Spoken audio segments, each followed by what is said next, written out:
acte illégal. La torture n'a jamais été officiellement sanctionnée dans les tribunaux d'Angleterre. Elle a toujours été un instrument de l'État, autorisé sous le mandat d'un monarque. Guy Fawkes et ses co-conspirateurs, impliqués dans l'échec du complot de la poudre, ont été torturés sous un mandat signé par le roi Jacques Ier. Et la torture utilisée sous le mandat royal était le chevalet. Pendant la fin du règne d'Élisabeth, les Tudors appréciaient également la torture, le chevalet de la tour étant rarement inactif. Ceux qui étaient chargés d'exécuter le mandat devaient rapporter directement les résultats de leur séance d'interrogatoire au monarque. Des preuves étaient recueillies avant, pendant et après la torture. Dans l'ancien droit anglais, un prisonnier devait plaider coupable ou non coupable avant qu'un procès puisse se dérouler. La seule exception à cette règle était en cas de trahison, où un refus de plaider équivalait à admettre sa culpabilité. Il était important d'essayer de faire déclarer un prisonnier qui restait muet par malice d'une manière ou d'une autre, car la propriété d'une personne qui était condamnée à mort et ensuite exécutée était confisquée par la couronne. Les victimes savaient que si elles souhaitaient que leurs héritiers héritent de leur patrimoine et qu'elles mouraient pendant la torture plutôt qu'à l'exécution, sans faire de plaidoyer, la confiscation était nulle et leurs proches recevraient leur héritage. Les tribunaux ont établi les règles de la torture, incluant une clause de torture, mais cela a échoué. De nombreux prisonniers ont refusé de plaider pour épargner à leurs enfants le stigmate d'avoir un père pendu. Un ordre de torture a été donné dès qu'un refus a été fait pour une plaidoirie. Au Moyen-Âge, le prisonnier était ramené en cellule, déshabillé et forcé de s'allonger sur le sol en pierre. Tous les conforts tels que les joncs, les couvertures ou un matelas ont été enlevés. Chacun de ses membres était étiré vers les quatre coins de la cellule et enchaîné à des objets métalliques. Il a été laissé là jusqu'à ce qu'il fasse un plaidoyer ou meure. Le premier jour, on ne lui donnerait rien à boire et juste un petit morceau de pain d'orge. Le deuxième jour, on lui donnerait un peu d'eau qui se trouvait le plus près de la prison et qui était probablement stagnante. Cela continuait avec du pain un jour et de l'eau le lendemain jusqu'à ce que le prisonnier cède et plaide ou meure de faim ou de maladie. Certains hommes ont survécu pendant des semaines et l'un d'eux a vécu jusqu'à 40 jours. Il a donc été décidé que du poids devrait être posé sur le prisonnier, y compris des dalles de pierre et des barres de fer autant qu'il pouvait supporter, et plus encore. Origine préliminaire. On pense que le rack le plus primitif vient de la Grèce antique. Le dramaturge Aristophane a écrit la comédie Les Grenouilles vers 406 avant Jésus-Christ. Dans cette pièce d'Aristophane, Bacchus, déguisé en esclave, subit diverses tortures, attaché à une échelle, suspendu, flagellé, câliné et mis au supplice du chevalet. Plus tard, Bacchus se fait verser du vinaigre dans les narines et on lui empile des briques dessus juste pour être sûr. Le supplice du chevalet existait déjà au 5e siècle avant Jésus-Christ. Au 4e siècle avant JBC, le chevalet a été utilisé pour forcer Érostratus à avouer. Il était accusé d'avoir incendié le temple grec d'Artémis à Éphèse, qui était l'une des 7 merveilles du monde antique. Érostratus a avoué sous la torture, disant qu'il l'avait fait dans le but d'immortaliser son nom. Si seulement il pouvait voir cette vidéo maintenant. Et selon l'historien grec Orion de Nicomédie, Alexandre le Grand a fait torturer ses pages sur le chevalet avec leur mentor parce qu'ils avaient comploté pour l'assassiner. Tacite, le célèbre historien romain, a relaté l'échec de l'utilisation du chevalet pour obtenir les noms des responsables d'une tentative d'assassinat contre l'empereur Néron en 65 après Jésus-Christ. Un membre éminent du complot était une femme libre nommée Épicharis. Elle a été amenée devant Néron et ordonnée d'être mise sur le chevalet. Malgré la torture horrible qu'elle a subie, Épicharis a refusé de nommer l'un de ses co-conspirateurs ou d'admettre sa culpabilité. Elle a été ramenée au chevalet le 2e jour dans une chaise à porteur car ses bras et ses jambes étaient aussi gravement cassés. En chemin, elle a réussi à s'étrangler en utilisant la ceinture qui la fixait à la chaise. Tacite a loué sa force, concluant que de nombreux sénateurs avaient trahi leurs proches sans être torturés. Les Russes ont nommé cette forme de punition la chaussure. Elle a été enregistrée comme une forme de torture en 1229 dans un contrat passé entre la ville russe de Smolensk et la ville balte de Riga, où les coupables étaient placés sur le rack. La fille du duc. Selon la majorité des historiens, le rack a été introduit en Angleterre par John Holland, 2e duc d'Exeter. Holland était connétable de la Tour de Londres en 1447. Ainsi, le rack fut appelé la fille pote du duc d'Exeter. Il était surtout utilisé pour obtenir des aveux de ceux soupçonnés de trahison ou d'hérésie.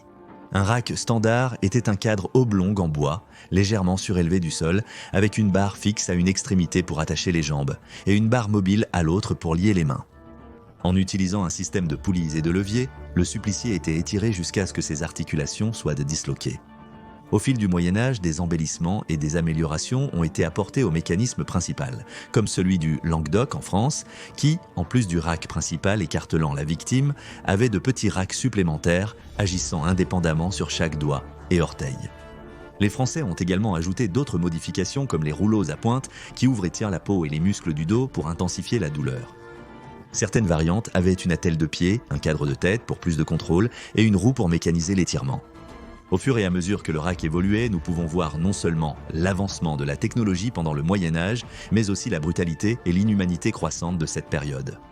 D'abord, la victime horrifiée serait traînée jusqu'au rack, ses bras et ses jambes étirés sur un cadre en bois et ses poignets et chevilles solidement attachés avec des sangles en cuir. Les bras et les jambes de la victime étaient attachés par des cordes à un rouleau à chaque extrémité du rack.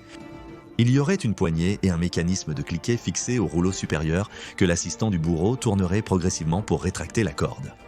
Alors que les cordes se tendaient, le corps du prisonnier s'étirait et une légère pression se faisait sentir dans les épaules, hanches, genoux et coudes.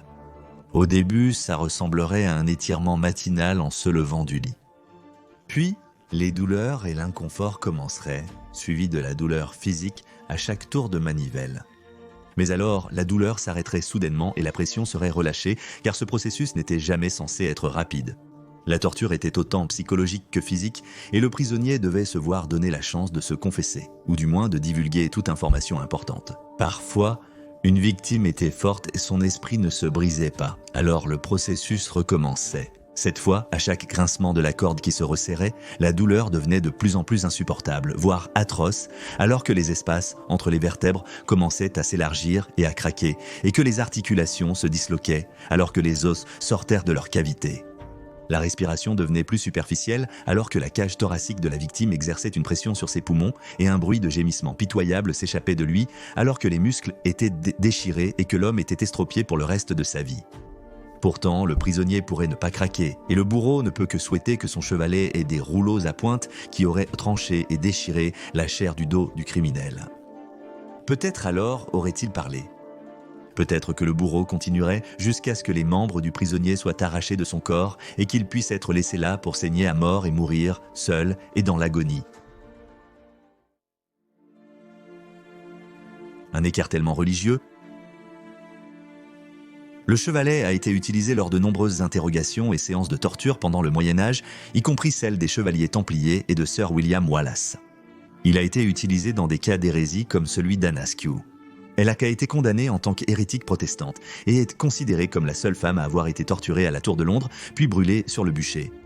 Dans ses propres mots, elle a décrit sa torture « Puis ils m'ont mise sur le rack. Parce que je n'ai confessé aucune dame ou gentille femme pour être de mon opinion, et là ils m'ont gardé longtemps, et parce que je restais immobile et ne criais pas, monseigneur chancelier et maître riche ont pris la peine de me torturer avec leurs mains jusqu'à ce que je sois presque morte.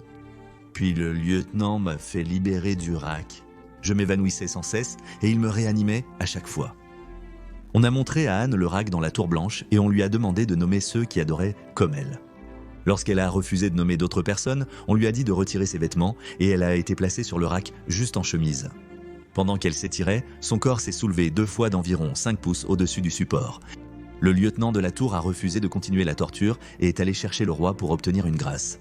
Mais ses bourreaux, le Lord Chancelier et Sir Richard Rich, ont continué à tourner les manivelles si fort qu'Anne a eu les genoux et les coudes disloqués et ses épaules et ses hanches ont été arrachées de leurs articulations. Les cris ont été entendus par l'épouse et la fille du lieutenant présentes dans le jardin près de la Tour Blanche. Anne a refusé de nommer ceux qui croyaient comme elle ou de renoncer à ses croyances et a été condamnée pour hérésie. En raison de la torture qu'elle avait subie, Anne, comme Épicharis avant elle, a dû être portée sur une chaise à son exécution car elle ne pouvait pas marcher. Elle a été brûlée vive à Smithfield à Londres en 1546, âgée de seulement 25 ans. Au fil de l'histoire, le chevalet ainsi que d'autres instruments de torture médiévaux témoignent des aspects les plus sombres de notre passé. Au Moyen-Âge, c'était une forme de punition et d'interrogatoire acceptée. La réputation du chevalet remplissait les gens d'une telle terreur qu'il suffisait souvent de donner à un criminel suspecté un simple aperçu de l'appareil pour obtenir une confession.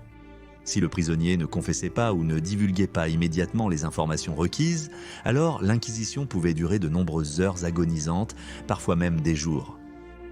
Merci d'avoir regardé cet épisode de Folie médiévale. N'hésitez pas à vous abonner si vous appréciez ces vidéos et je vous retrouverai la semaine prochaine pour un autre épisode. Passez une excellente semaine, à la vôtre.